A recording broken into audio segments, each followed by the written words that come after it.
দেশের সব দল নয়, একটি নির্দিষ্ট দল ডিসেম্বরে নির্বাচন চাইছে বলে মন্তব্য করেছেন অন্তর্বর্তী সরকারের প্রধান উপদেষ্টা অধ্যাপক ডক্টর মোহাম্মদ ইউনূস।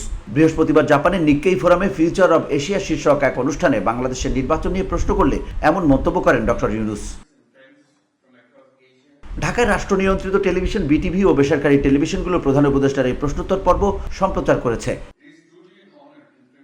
নিক্কেই ফোরামের ওই প্রশ্নোত্তর পর্বে ডক্টর মোহাম্মদ ইউনূস জানিয়েছেন, অন্তর্বর্তী সরকার 3টি লক্ষ্যে কাজ করছে। এগুলো হলো সংস্কার, বিচার এবং নির্বাচন।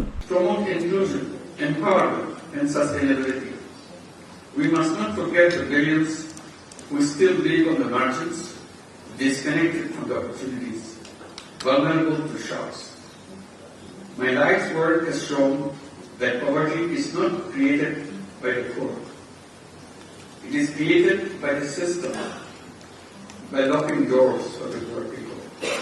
এবছরের শেষে ডিসেম্বরে অথবা সর্বোচ্চ আগামী বছরের জুনের মধ্যে জাতীয় সংসদ নির্বাচন হবে বলে উল্লেখ করেন তিনি। তবে সংস্কার কতটুকু হয়েছে তার উপর নির্বাচন অনুষ্ঠান নির্ভর করছে বলেও মন্তব্য করেন তিনি।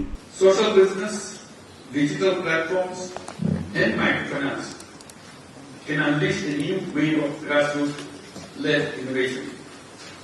I always encourage young people, do not wait to find a job. Bashundhara, Uttara, Banasree, Kuril ও বাড্ডা সহ রাজধানীর বিভিন্ন স্থানে অভিজাত ও অত্যাধুনিক মানের ফ্ল্যাট কেনার এক নির্ভরযোগ্য প্রতিষ্ঠান প্লেজেন্ট প্রপার্টিজ লিমিটেড। তাই আপনার স্বপ্নের আবাসনের জন্য আজই যোগাযোগ করুন।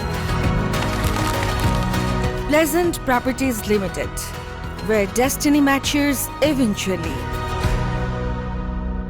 ডক্টর ইউনূস বলেন, আমরা যদি দেশকে আগের অবস্থায়, প্রতিষ্ঠানগুলোকে আগের অবস্থায় রেখে যেতে চাই তাহলে ডিসেম্বরের নির্বাচনের কথা বলতে পারি। আমরা যদি খুব তাড়াহুড়ো করি, কিছু সংস্কার করি এবং অন্য সংস্কারের জন্য অপেক্ষা করতে পারি তাহলে আমরা এটা ডিসেম্বরে করতে পারি। তবে আমাদের যদি ভালো সংস্কার দরকার হয় তাহলে আমাদের আরো 6 মাস অপেক্ষা করতে হবে।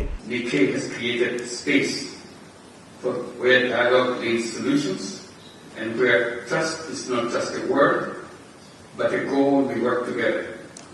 The future of Asia is not just about economics or geopolitics. It's about people. কিন্তু কেউ কেউ সংস্কার রেখে ডিসেম্বরে নির্বাচন অনুষ্ঠান করতে চাইছে উল্লেখ করে প্রধান উপদেষ্টা বলেন, সব রাজনৈতিক দল নয়, শুধু একটি দল এটা বলছে। Let us not be daunted by the turbulence around us. Let us see this as a call to rethink, to rebuild, and to rise together. Let us be guided not by fear, but by possibilities. এ সময় doctor Mohammad Yunus পুনর্ব্যক্ত করেন যে তার কোনো রাজনৈতিক অভিলাষ নেই। তিনি নির্বাচনের মাধ্যমে একটি নির্বাচিত রাজনৈতিক সরকারের কাছে ক্ষমতা হস্তান্তর করবেন। VOD Bangla news desk.